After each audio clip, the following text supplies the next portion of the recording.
Bom dia, graça e paz a vocês, meus queridos, minhas queridas.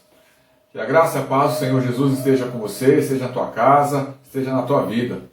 Que bom que você está aqui com a gente hoje. Que bom que você escolheu estar conosco nessa escola dominical, nesse dia maravilhoso que o Senhor criou para nós, tá bom? Quero te agradecer pela tua companhia aqui conosco, quero te desejar boas-vindas. Você já sabe, aqui Escola Dominical, Igreja Metodista de São Roque, hoje domingo, dia 21 de março de 2021. Graças a Deus. Você já sabe, mas não custa reforçar, nosso culto ele não está sendo presencial, tá certo? Começando às 18 horas, por causa do toque de recolher, respeitando todas as regras da cidade, tá bom? Da prefeitura. Então, por hora, nosso culto não é presencial, ok? Cultuaremos a Deus, estaremos agradecendo ao Senhor pelos seus feitos na nossa vida, da nossa casa, tá bom? Ok? Tranquilo? Espero vocês no nosso chat, tá bom? Ou como diz o meu querido pastor Felipe, no nosso chat.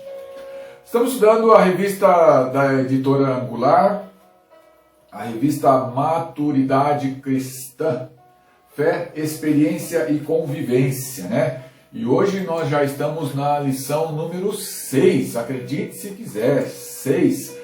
É a segunda lição da unidade número 2. A unidade número 2, cujo nome, cujo tema, a temática é Marcas de uma Igreja Madura. E é isso que nós estamos estudando, tá?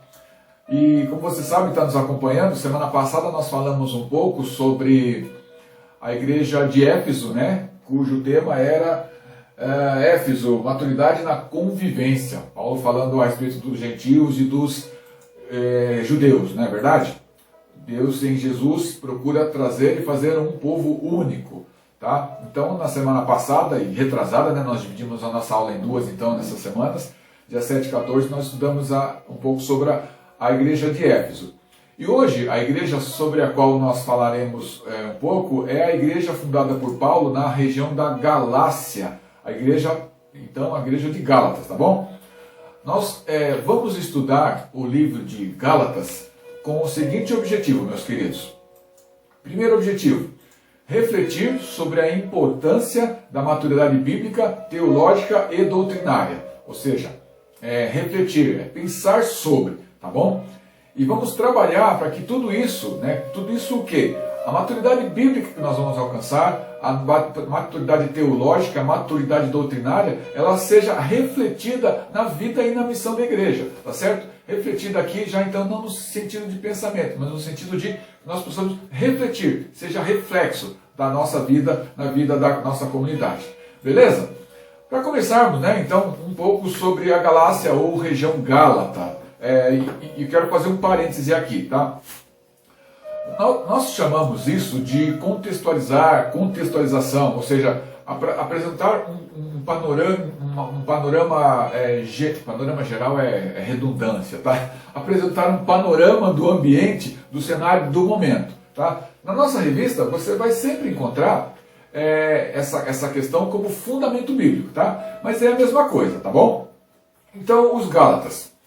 Os Gálatas, no ano 189, depois de várias tentativas e várias tentativas frustradas de dominar a Ásia Menor, eles foram então subjugados pelos romanos, mas foram pelos romanos autorizados a governarem-se, tá? Não sei se você lembra, né, da mesma forma que os judeus, quando se estabeleceram, quando estiverem subjugados pelos romanos, os romanos permitiram a eles que eles tivessem a sua assembleia de anciãos em diferentes cidades, né, para tratar dos negócios de toda a nação judaica. Assim também os romanos fizeram com os gálatas. No caso dos judeus, você vai se lembrar da palavra sinédrio, tá? Que era o lugar, a assembleia, onde os anciãos se reuniram para discutir as questões relativas somente ao povo judeu, tá bom?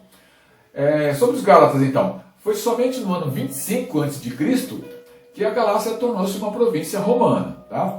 Faziam parte de suas fronteiras, ou seja, da Galácia, as áreas étnicas da Galácia propriamente ditas foram a Licônia, a Isauria e parte da Frígia e da Psídia, tá bom?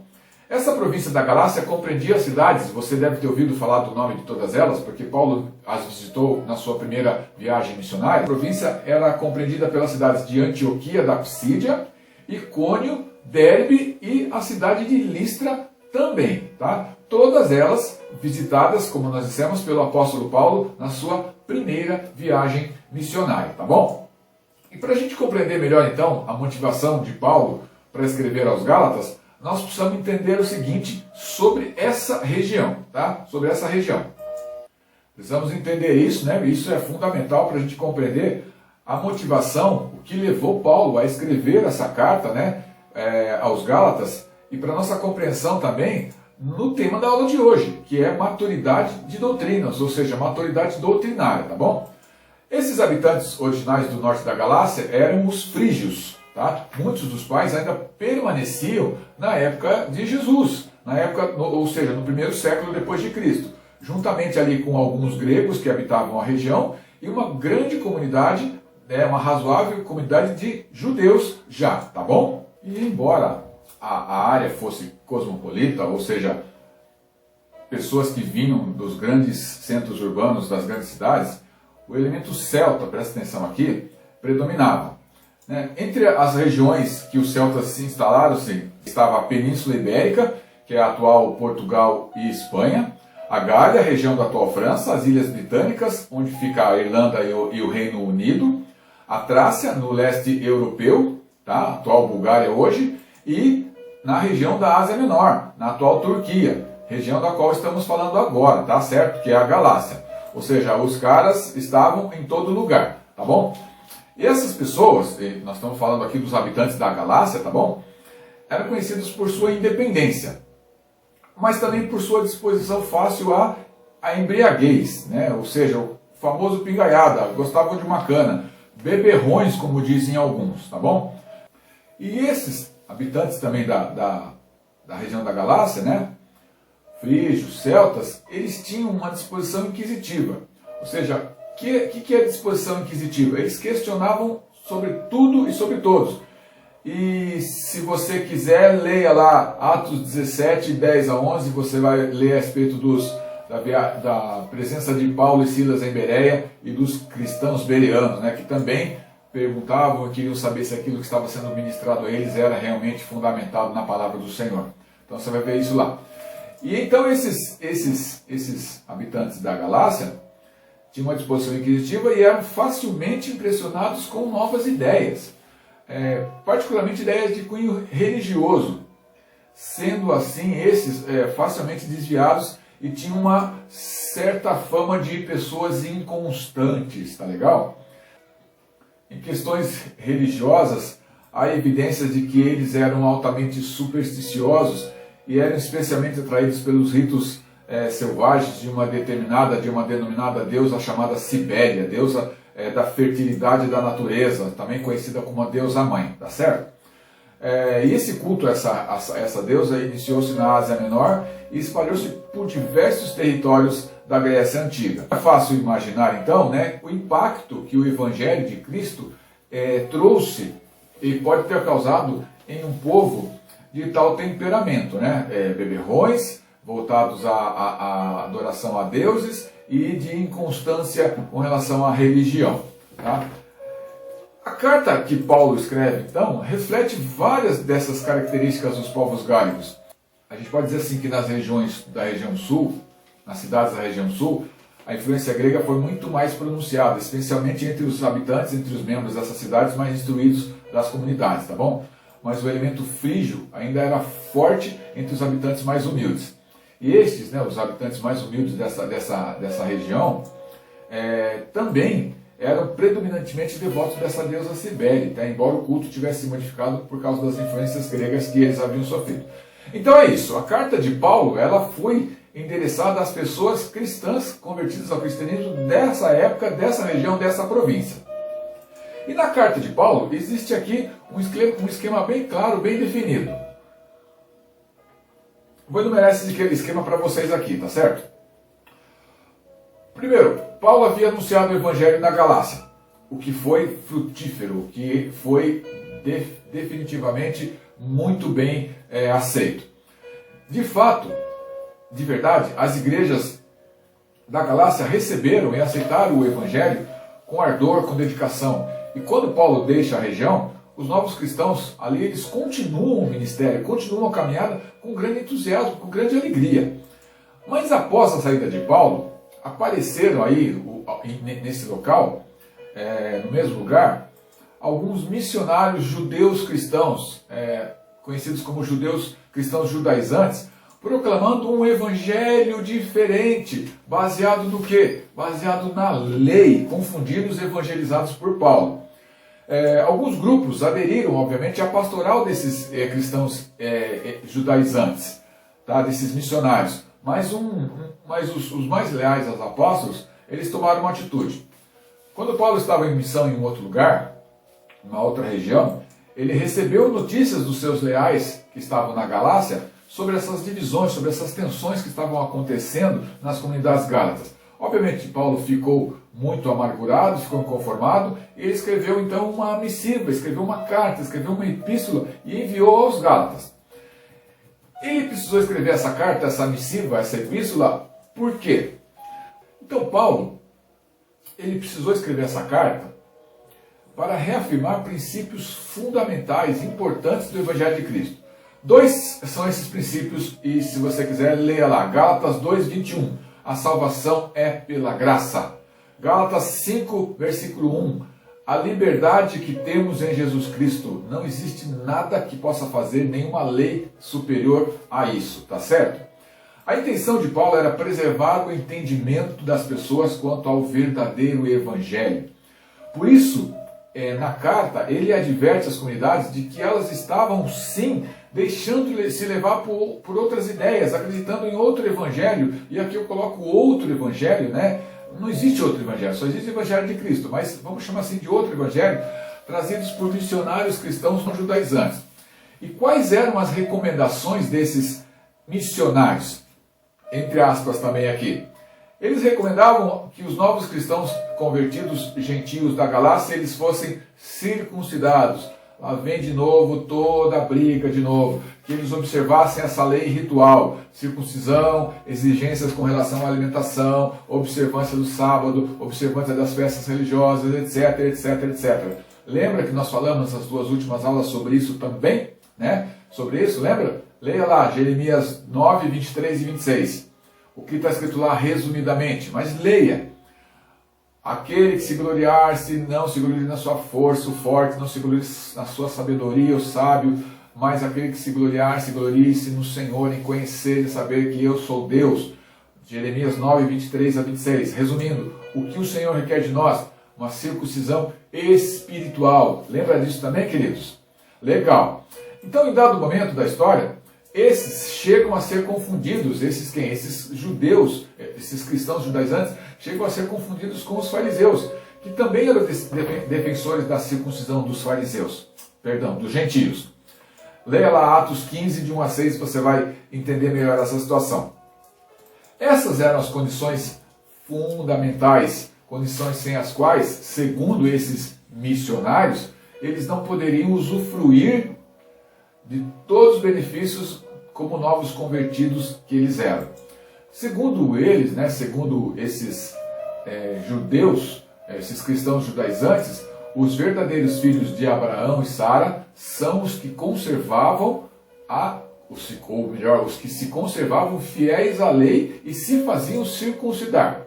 Resumindo aqui, para ser considerado membro do povo de Deus, era assim: faça isso, faça aquilo, etc e tal, faça isso, faça aquilo, etc e tal. Havia um rito, tá certo? Que eles tinham que fazer.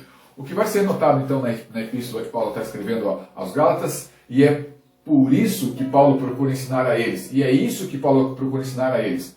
A sua posição de Paulo, radicalmente contrária a esta prática de circuncisão dos gentios. Simplesmente porque assumi-la, ou seja, assumir essa posição de que é necessário fazer um corte, é necessário ter uma marca física, no nosso corpo, seria celebrar a lei em detrimento de algo muito maior, muito mais especial, muito melhor, que era a graça de Deus colocada e dispensada a nós através da vida, morte e ressurreição e ministério e reino de Jesus. Tá certo?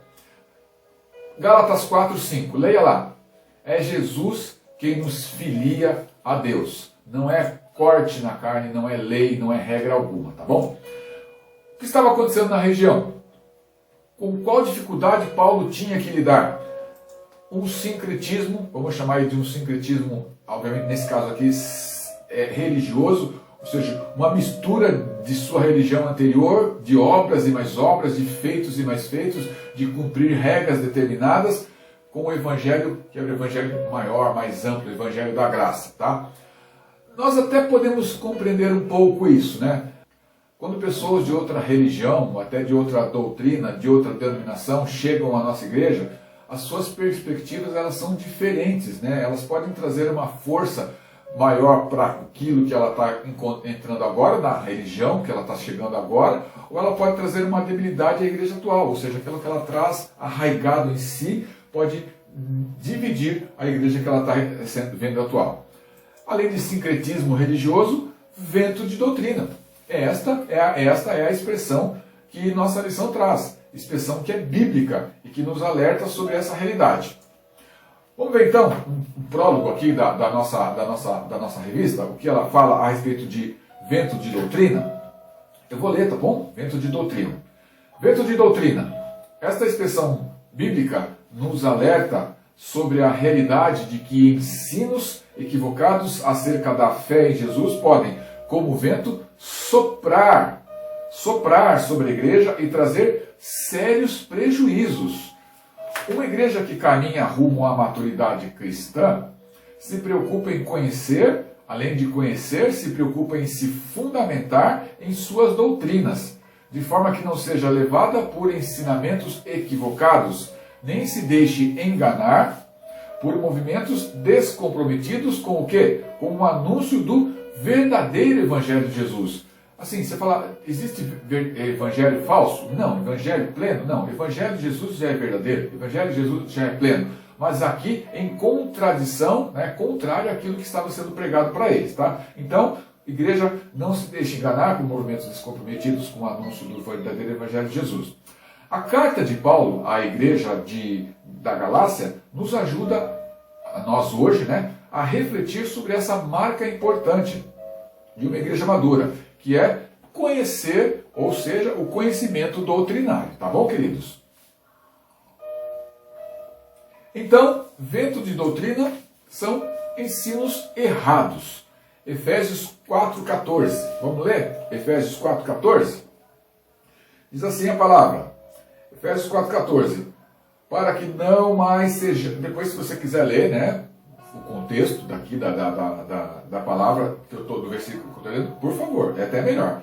Mas 4,14 diz assim: para que não mais sejamos como meninos, agitados de um lado para outro, levados pelo vento de um lado para outro, né? Levados ao redor por todo vento de doutrina, pela artimanha dos homens, pela astúcia com que induzem ao erro, tá certo? É isso. Então essa foi a nossa introdução ao que nós vamos ver agora com relação ao que Paulo está ensinando à igreja da Galácia, né? Maturidade doutrinária. Para isso eu te convido então comigo a ler Gálatas 1, de 1 a 9. Vamos ler? Gálatas 1, de 1 a 9? Está preparado aí com a sua Bíblia na mão? De novo eu estou dizendo para você que eu estou lendo na Nova Almeida. Opa, na Nova Almeida não. Na Nova Almeida atualizada, tá? Vamos lá? Gálatas 1, de 1 a 9. Saudação e prefácio. Paulo, presta atenção nessa saudação, tá? Paulo, apóstolo não da parte de homens, nem por meio de homem algum, mas por Jesus Cristo e por Deus Pai. Olha a introdução de Paulo, olha só a apresentação. Que o ressuscitou de entre os mortos. E todos os irmãos, meus companheiros, às igrejas da Galácia. Que a graça e a paz estejam com vocês, da parte de Deus, nosso Pai, e do Senhor Jesus Cristo, o qual se entregou a si mesmo pelos nossos pecados, para nos livrar deste mundo perverso, segundo a vontade do nosso Deus e Pai, a quem seja a glória pelos séculos dos séculos. Amém. Aqui só a apresentação. Paulo falando então aqui que não há outro evangelho. Estou muito surpreso, olha, ele fica surpreso, fica indignado, fica triste, em ver que vocês estão passando tão depressa daqueles que o chamou da graça de Cristo para outro evangelho, o qual não é outro, senão que há algumas pessoas que estão perturbando vocês e querem perverter o evangelho de Cristo. Mas, ainda que nós mesmos, ou mesmo, melhor, ainda que nós, ou mesmo um anjo vindo do céu, pregasse a vocês um evangelho diferente daquele que temos pregado, que seja anátema, né? Que seja desprezado, tá certo? Versículo 9. E último, assim, como já dissemos, e agora repito, se alguém está pregando a vocês um evangelho diferente daqueles que já receberam, que seja anátema, o reforço de Paulo aqui com relação a isso, tá certo? Vamos lá. Carta escrita aos Gálatas. Vamos procurar ver a história de lá, contextualização, que nós já fizemos. Vamos trazer para os dias de hoje, então. Nós, homens, mulheres, ser humano, de uma forma geral, nós temos uma grande tendência de criar formas e criar regras. Com isso, com essa nossa tendência de criar formas e criar regras, e achando que estamos aí criando facilitadores ou facilitando os processos, nós tornamos, presta atenção, o dinâmico em algo estável, nós criamos aquilo que é fluido ou instável em alguma coisa que é ajustável, controlável. Nós tendemos a pensar que podemos transformar o imprevisível em administrável, em confiável. Nós tornamos o orgânico em organizacional. Aí você pode estar pensando comigo assim, mas até aqui não tem nada de problema. É organização, é formatação, é procurar as coisas em ordem. Mas isso não é bom? Você pode estar perguntando. Isso não ajuda, não facilita no dia a dia? O perigo está mais embaixo aqui que eu quero dizer. É que nós não nos contentamos somente com isso, né? Não nos satisfazemos só com isso. Nós tentamos e tornamos, se é que isso é possível, tentar tornar o espiritual em algo racional, em algo humano, e procuramos transformar a sabedoria em conhecimento. Isso acontece com a maioria das igrejas, né? Porque a maioria das igrejas, elas são hoje em dia mais organizações do que corpos orgânicos. Vamos tentar entender essa questão aqui. Orgânicos aqui é o produto, ou seja, aquilo que não tem adição de produto químico, de insumos, de fertilizantes, tá? Isso é orgânico. É algo que é processado, então, naturalmente, tá bom? Se coloca no solo, água, sol, vento, cresce, transforma e não tem nenhum agente, nenhum reagente que faz com que cresça mais rápido, se desenvolva mais rápido, tá? É algo processado, então, reforçando naturalmente. No outro sentido, e eu acho que é esse sentido que serve melhor para nós, com relação ao orgânico, que serve melhor, orgânico é algo, é uma estrutura, é uma organização, é um grupo de pessoas que está profundamente arraigado. É um grupo de pessoas, é uma estrutura, é uma organização que detém um conhecimento e não se deixa, não se abala, não vai para lá, nem vai para cá com pouca coisa. Está entendendo aquilo que eu estou falando? E onde que está o problema? Onde é que está o problema aqui então, Dário?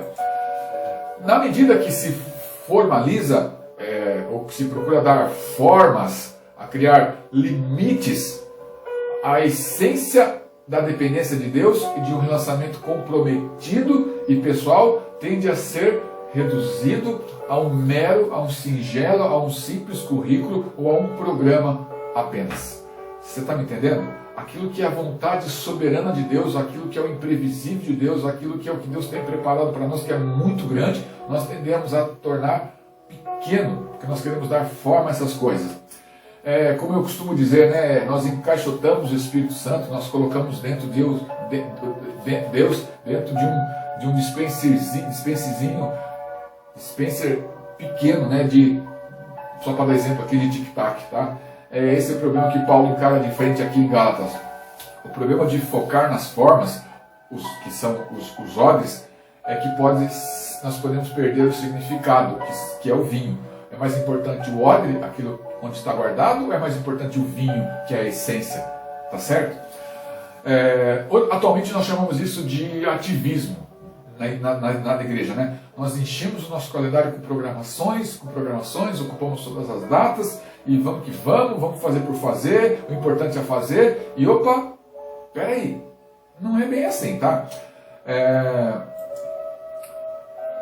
Nós não queremos aqui brigar com as regras, lutar contra as regras. Não. Toda família, toda estrutura, toda organização tem regras. E não é diferente na nossa igreja, tá? Nas nossas igrejas. É impossível viver juntos sem regras, tá certo? Mas a família, e aqui a igreja também, elas se tornam disfuncionais quando não funcionam como deveriam funcionar. Quando as normas se tornam mais importantes que o amor e os relacionamentos. Tá entendendo? E é essa correção que Paulo traz nesse livro. A igreja está se desviando da simplicidade do Evangelho. A igreja está se desviando da simplicidade da graça, da simplicidade do amor. Tá certo? E ele confronta para trazer correção. Olha aqui os versículos 6 até o 8 do texto que nós lemos. Paulo falando assim: eu estou muito surpreso em ver vocês, em ver que vocês estão passando tão depressa daquele que os chamou na graça de Cristo para outro evangelho. 7. O qual não é outro, senão que há algumas pessoas que estão perturbando vocês e querem perverter o evangelho de Cristo. Mas, ainda que nós, ou mesmo um anjo vindo do céu, pregasse a vocês um evangelho diferente daquele que temos pregado, que seja anátema. Tá certo? O que é que Paulo está fazendo aqui? Deixando claro aqui para as pessoas, para os Gálatas e para nós também, né? Não há outro evangelho. Isso porque Deus concedeu somente um evangelho, no qual tornou conhecida a sua graça, através da oferta de Jesus Cristo, seu Filho unigênito, como propiciação para os nossos pecados todos. Causou admiração e até mesmo espanto, então, ao apóstolo, que a rapidez com que esses irmãos da Galácia estavam se afastando da graça de Cristo, revelado no evangelho que ele tinha acabado de pregar, que era fresco ainda na memória deles, tá? Se foi Deus quem chamou os cristãos à graça de Cristo, e eles estavam se afastando do verdadeiro evangelho, obviamente eles estavam rejeitando a quem? Ao chamado que Deus havia feito, tá certo? Paulo fala aqui no versículo 6, vocês estão passando tão depressa daquele que os chamou na graça de Cristo para outro evangelho. Vocês estão se afastando de Deus, tá certo? Paulo é claro, Deus chama os homens à salvação por meio do evangelho, por meio da graça, por meio de Jesus, sem fazer qualquer tipo de seleção dentre os perdidos, dentre aqueles que foram chamados, tá certo? Tá claro aqui que as regras impostas pelos judaizantes tornaram-se peso, tornaram-se discriminações, tornaram-se jugo muito pesado para ele, tá certo? Ou seja, se pelo batismo mulheres e homens eram contempladas, quando Paulo fala importante é batizar, batismo era para homens, era para mulheres, era para o corpo todo, tá? Já na circuncisão não, somente os homens são valorizados. Onde é que estão as mulheres nesse caso, tá certo? Eu quero ler com vocês, um pouquinho mais para frente aí, capítulo 5 de Gálatas, 2 ao 6. Gálatas 5, 2 ao 6. Olha o que Paulo está falando aqui.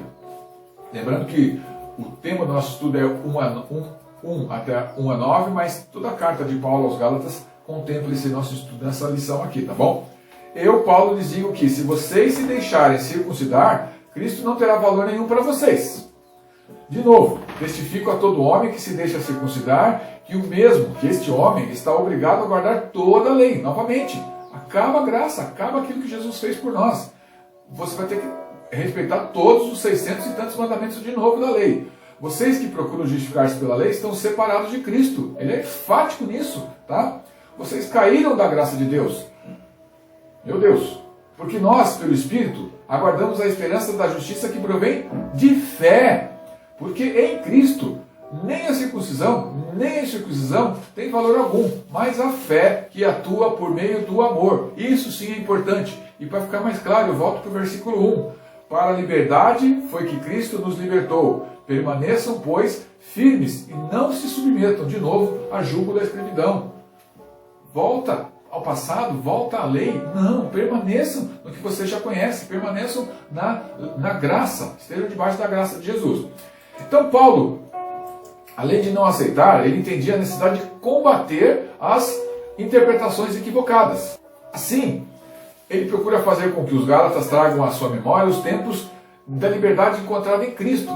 E combater isso também seria demovê-los de uma vez por todas desses ensinamentos fora do Evangelho de Jesus, das doutrinas anticristãs. A palavra, falar um pouco de doutrina aqui, né?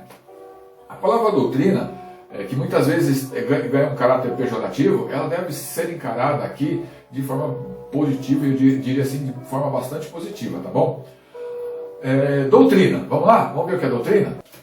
Nada mais é do que o conjunto de verdades bíblicas acerca de um determinado tema que possui importância fundamental para a fé cristã. Doutrina é o conjunto de verdades bíblicas acerca de um determinado tema que possui importância fundamental para a fé cristã. Isso significa que o ensino de todo o conteúdo da Bíblia, isso aqui é doutrina, tá certo? Isso aqui é doutrina cristã, tá bom? Isso significa que o ensino de todo o conteúdo da Bíblia acerca de um certo assunto é uma doutrina. Beleza? Tranquilo? Na Bíblia, a palavra doutrina traduz dois termos gregos que aparecem 48 vezes no Novo Testamento. E só no Novo Testamento.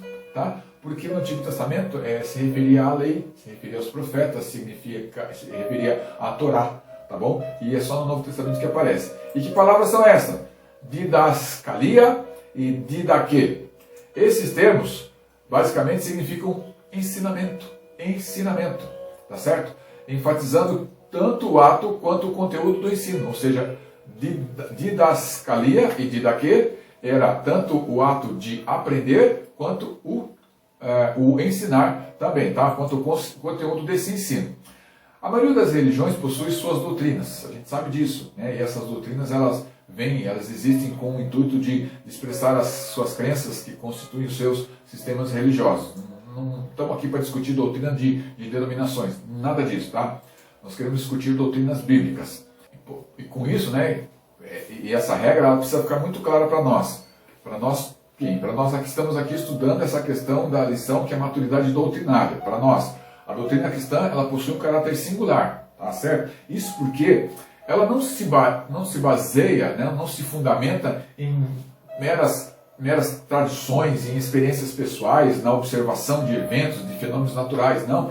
A doutrina cristã ela tem um caráter singular porque ela se apoia no nascimento, primeiro no anúncio, no nascimento, na vida, na morte, na ressurreição e na instituição do reino de Jesus na nossa vida, no nosso mundo, tá certo? Então, por isso que nós temos que entender isso. Não são tradições, não são experiências, não são observações de eventos e fenômenos naturais. Mas a sua fonte, como eu estou dizendo, como eu estou reforçando, é a Escritura como autorrevelação de Deus a nós, aos homens, e como Jesus revelado a nós também, tá certo? E essa revelação ela é infalível, ela não se engana, ela é autoritativa. O que é autoritativa, Dário? Ela expressa a sua autoridade na maneira participativa e não de uma maneira repressiva. O que o ensino da doutrina de Jesus quer trazer para nós é a liberdade em Jesus, não uma coisa que nós estamos presos aqui, a que tem que fazer, que se não fizer não vai herdar, que se não fizer, não, nada disso, tá bom? Eu quero ler então, para fundamentar isso que nós falamos agora, 2 Timóteo 3, 16 e 17. Toda a Escritura é inspirada, aí ter seu clássico. Toda a Escritura é inspirada por Deus e útil para o ensino, para a repreensão, para a correção, para a educação na justiça, a fim de que o homem de Deus seja perfeito e perfeitamente habilitado para toda a obra. Então aqui, 2 Timóteo 3, 16 e 17, tá certo? Esse texto bíblico também revela que a doutrina cristã possui uma aplicação prática, certo? E essencial na vida da igreja. Toda disciplina é inspirada por Deus para ensino, repreensão, correção, educação na justiça. E qual a finalidade desses 4 pontos aqui? É que o homem de Deus seja perfeito e que ele seja perfeitamente habilitado para todas as coisas, para toda boa obra, tá bom? Então não se trata aqui de algo abstrato, estritamente técnico, com valor puramente abstrato, intelectual. Não. É muito evidente que quando uma doutrina, um ensinamento, uma mentalidade, ela está alinhada a um bom entendimento acerca de Jesus, principalmente e somente, e acerca do seu evangelho, ela garante o quê? Liberdade e garante vida para as pessoas. Vamos falar um pouquinho sobre as falsas doutrinas, né? E como eu disse aqui, não vamos falar de doutrina, de religião, de denominação, nada disso. O problema que Paulo estava encontrando aqui, e que nós encontramos também atualmente, é exatamente esse, né? São as falsas doutrinas. O problema maior está aí. Infelizmente, né, em muitos meios cristãos, doutrinas estranhas às Escrituras acabaram ganhando muito espaço. E isso faz com que isso resulta não apenas num afastamento dos princípios bíblicos, né, mas também, e principalmente, numa visão distorcida do que realmente é uma doutrina bíblica, tá certo? Para muitos, por exemplo, doutrina simplesmente é sinônimo de imposição de usos e costumes, e não é. Nós já vamos ver a diferença dos dois. Tá? Para muitos, doutrina é sinônimo de regras rígidas de estética, ou seja, eu tenho que ser assim, minha aparência tem que ser dessa forma, tudo mais, tá certo? Para muitos, doutrina simplesmente é sinônimo de certas proibições de convívio social. Não tenho isso, não posso possuir aquilo, não posso frequentar determinados lugares. E olha o que Paulo escreve sobre isso então. Vamos ver? Colossenses 2, 20, 23. Colossenses 2, 20 a 23. Está com a Bíblia aberta aí? Ele está falando assim que a obediência a tais práticas, que práticas são essas? Essas que nós estamos falando agora, né? De que doutrina ela é imposição de usos e costumes, que doutrina é regra rígida de estética, que doutrina é certas proibições de convívio social. Isso estava acontecendo naquela época também. E Paulo vem e fala contra. Colossenses 2, 20 a 23. Se morrestes, olha só, se você aceitou Jesus como Senhor Salvador, se você morreu com Jesus, com Cristo, para os rudimentos desse mundo, por que, como se vivesses no mundo, vocês se sujeitam a essas ordenanças ainda? Não manusieis isto, não prove aquilo, não toque naquilo outro. Olha o que Paulo está falando. Segundo os preceitos e doutrinas dos homens. Por que isso ainda? Pois que todas essas coisas, com o uso, elas acabam, elas se destroem, tá certo? Tais coisas, com efeito, têm aparência de sabedoria. Aparência de sabedoria. Parece sabedoria. Como culto de si mesmo e de falsa humildade e de rigor ascético. Todavia, não tem valor algum contra a sensualidade. E aqui no texto, falsa humildade de rigor ascético, né? O que Paulo quer dizer com isso, rigor ascético? Ou seja, isso aqui não tem valor espiritual nenhum para a sua vida. É puramente marca, é puramente aparência, tá certo? Então Paulo vem e combate isso aqui, tá bom? E o apóstolo ainda, ele alertou que nos últimos tempos as pessoas não suportariam a sua doutrina. E, com relação a isso, tomariam para si mestres que ensinariam aquilo que lhes dá prazer. Ou seja, as pessoas no final dos tempos, elas dariam ouvidos a espíritos enganadores e a doutrinas de demônios. Quero ler dois textos rapidamente com vocês aqui. Volta para Timóteo de novo aqui, 1 Timóteo 4, versículo 1. O texto vai estar escrito aqui, depois você pode ler com mais calma, tranquilo. Ora, o Espírito afirma expressamente que nos últimos tempos alguns apostatarão, abandonarão da fé, por obedecerem a espíritos enganadores e a ensinos de demônios. Paulo está escrevendo para Timóteo. E 2 Timóteo 4, versículo 3 e 4 também aqui. Pois haverá tempo em que não suportarão a sã doutrina, ou a doutrina verdadeira, a doutrina de Jesus. Tá? Pelo contrário, cercar-se-ão de mestres segundo as suas próprias cobiças, como que sentindo coceira nos ouvidos. Eu quero ouvir, eu preciso buscar aquilo que me dá firmeza, né? Aquilo que me põe de pé. Tá certo? E se recusarão a dar ouvidos à verdade, entregando-se às fábulas. Sem dúvida estamos vivendo os dias assim, meus queridos. E o que mais impressiona aqui, nesse texto que Paulo está escrevendo ao jovem Timóteo, e se a gente trouxer para a história da humanidade, e vamos trazer para dentro da igreja também, é como as pessoas são levadas a seguir o erro de forma tão apaixonante. Na verdade, todos nós, quando fazemos uma escolha, e acreditamos que estamos certos, nós procuramos nos cercar de mais certezas para afirmar que nós estamos corretos. Eu escolhi usar o vermelho hoje. Se alguém perguntar, por que você usou vermelho? Eu vou justificar que eu usei, eu fui lá no armário, eu olhei aquela. Eu tenho justificativo para usar o vermelho. Tá certo? Então eu vou estar lutando com isso, tá? E afirmando e reafirmando sem ouvir ninguém, sem dar ouvidos a ninguém, de que isso é o correto, tá bom? E assim, né, por apego a essa convicção, quase sempre nós acabamos jogando no lixo ou descartando as ideias que são contrárias, e nós buscamos aquelas que são favoráveis a nós, aquilo que nós escolhemos, tá bom? E os mais fanáticos, eu diria, eles vão atrás de literatura, eles vão buscar livros que apoiem as suas opiniões, é óbvio, as suas opiniões, as suas teses. Eles vão procurar ouvir pessoas com as mesmas ideias, eles vão se fechar, e aí que está o grande perigo. Ao se fecharem, eles criam uma fortaleza para proteger os seus conceitos, e aí nada mais penetra essa fortaleza. Eles acabam cegos ali, aquilo que eles estão defendendo. Você já fez isso? Já sim. Década de 90. Nós estamos na classe de adultos, eu diria que década de 90 para nós, aí a maioria de nós tinha aí, deixa eu ver aqui, 60, 70, 80, uns 25 para 30 anos aí, tranquilo, sossegado, tá certo? Então, década de 90 você vai entender o que eu vou falar. Determine. Lembra disso, década de 90? O crente tem de exigir de Deus o cumprimento das promessas de Deus para a nossa vida. Um carro, casa, dinheiro, emprego. Sobre essa doutrina da década de 90, a época defendida e difundida com muita veemência, muito fortemente, ir contra essa doutrina de determinar, né, era ser taxado de crente sem fé, de fariseu legalista, e de crente de terceira linha, ou seja, não é nem de segunda linha, era crente de terceira linha, tá bom? Então é isso, determine, exija de Deus aquilo que você quer, tá bom? Super crente ou menina dos olhos de Deus. Essa era uma das doutrinas na época da década de 90, cuja ideia, né, era uma ideia ligada à teologia da prosperidade, segundo a qual o crente, o cristão, ele não poderia adoecer, ele não poderia sofrer qualquer contratempo, porque ele era a menina dos olhos de Deus. Que você é a menina dos olhos de Deus, eu não tenho dúvida nenhuma. De que Deus te ama incondicionalmente, eu não tenho dúvida nenhuma.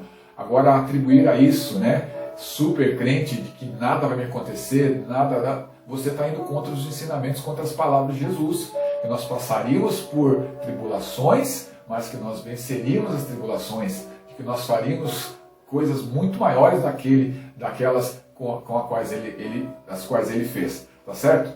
Então é essa aí, doutrina do determine, doutrina do super crente. E tem uma outra, né? A doutrina do pedido específico, do pedido detalhado, né? A ideia central desta vez é que a pessoa não tinha o seu pedido aceito por Deus por não especificar, por não detalhar, por não pormenorizar detalhadamente o seu pedido, o que ela queria. Sendo assim, se a pessoa pedisse um carro, Deus não atendia ou Deus não podia atender, porque ela não tinha colocado ainda o modelo, a cor, se é banco de couro, se não é estofamento de tal coisa, a marca, o ano.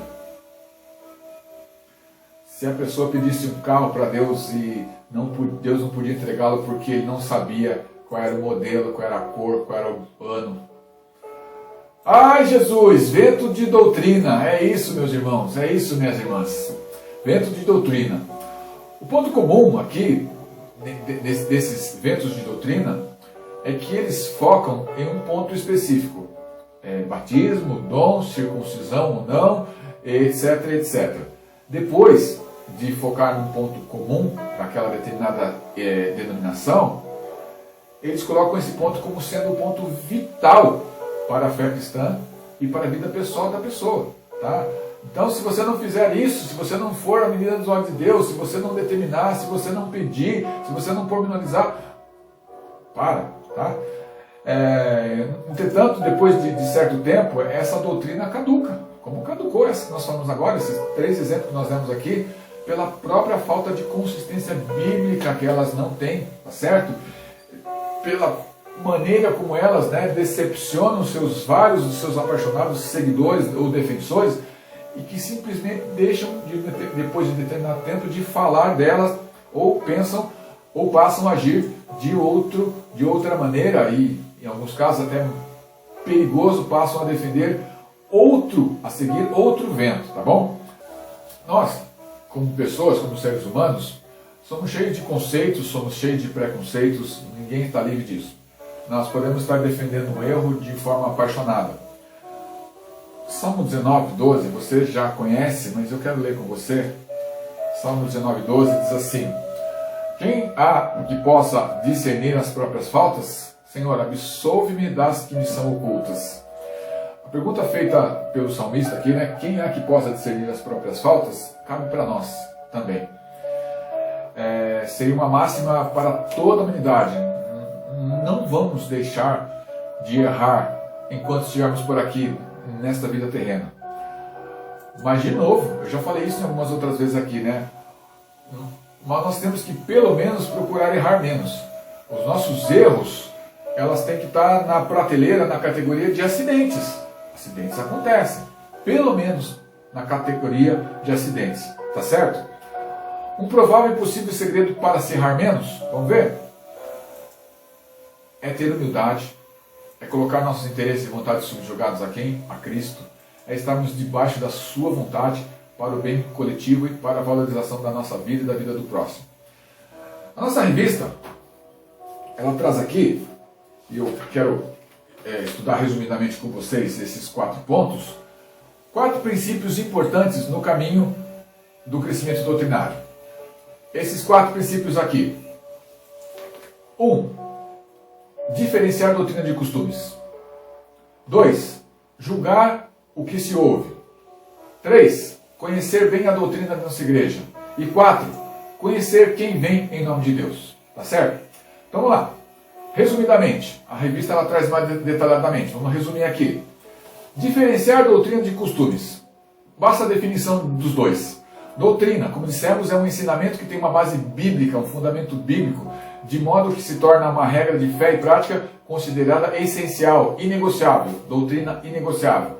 Costumes são as práticas que marcam a identidade de uma comunidade ou de uma determinada denominação, que não necessariamente tem um respaldo bíblico. Exemplo, vestimentas. Tá certo? Então, número 2, julgar o que se ouve. Julgar o que ouvimos no sentido aqui, pessoal, de analisar, tá bom? De analisar aquilo que está se ouvindo. Não vai sair por aí sentenciando todo mundo, não. Sentenciando tudo, não. Ah, foi o Dário que falou que tem que julgar. Não. Julgar o que se ouve no sentido de analisar, tá bom? Nem tudo que se fala em nome de Deus, nem tudo que se fala em nome da Bíblia é realmente bíblico, tá bom? Conhecer bem a doutrina da nossa igreja. Principalmente da comunidade que nós decidimos participar, tá bom? Nós podemos ter algumas dificuldades quando não conhecemos a doutrina da nossa igreja. Seja por agir contraditoriamente à igreja ou quando conscientemente nós resistimos àquilo que nos é colocado, o que está sendo ensinado, considerando prática errada, gerando divisão. Tá bom? Tá tranquilo até aqui? 4. Conhecer quem vem em nome de Deus. Leia comigo. Gálatas 1, 1 a 2. Paulo, apóstolo, não da parte de homens, nem por meio de homem algum, mas por Jesus Cristo e por Deus Pai, que o ressuscitou de entre os mortos, e todos os irmãos, meus companheiros, às igrejas da Galácia. Paulo está vindo em nome de quem aqui? De Jesus Cristo, em nome de Deus Pai, e está falando também em nome de todos os irmãos companheiros dele. E ele está escrevendo isso às igrejas da Galácia, tá certo? Então é muito importante conhecer as credenciais daquelas pessoas que nos falam, seja as pessoas que estão nos falando pela pregação da palavra escrita ou pregando através da palavra cantada.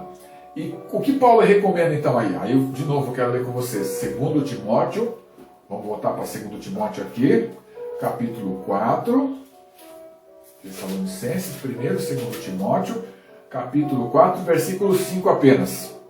Olha a recomendação de Paulo para as pessoas, para nós hoje também, tá bom? Nós já contextualizamos, falamos dos Gálatas, estamos trazendo isso para nós hoje, tá?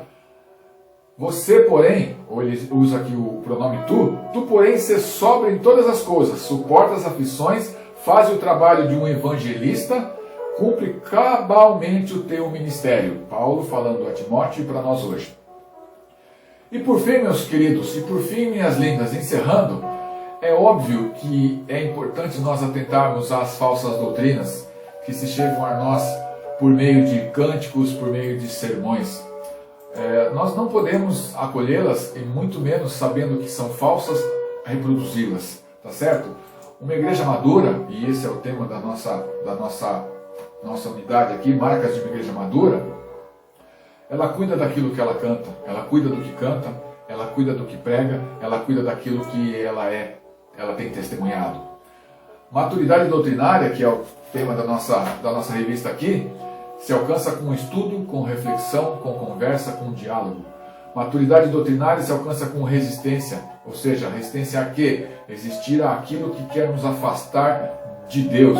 E maturidade doutrinária se alcança na caminhada, ou nos dias de hoje, na correria da vida, sem que nós tiremos os olhos do Senhor Jesus. Olha para Jesus, olha para mim, disse o Senhor, tá certo? Assim, e com isso, nós passaremos então a conhecer cada vez melhor a Deus, o que só fará bem maior a nós, a nossa vida, a vida da nossa comunidade e daqueles que se achegarão certamente à nossa comunidade, porque nós estamos espalhando a palavra do Senhor. Tá bom? Amém? Beleza? Finalizamos, ficamos por aqui hoje. Eu quero que você seja feliz, eu quero dar um beijo para você, fique com Deus, cuidem uns dos outros e quando for possível, beije e abrace. Amo vocês. Beijo. Tchau. Fiquem na paz. Deus abençoe a todos.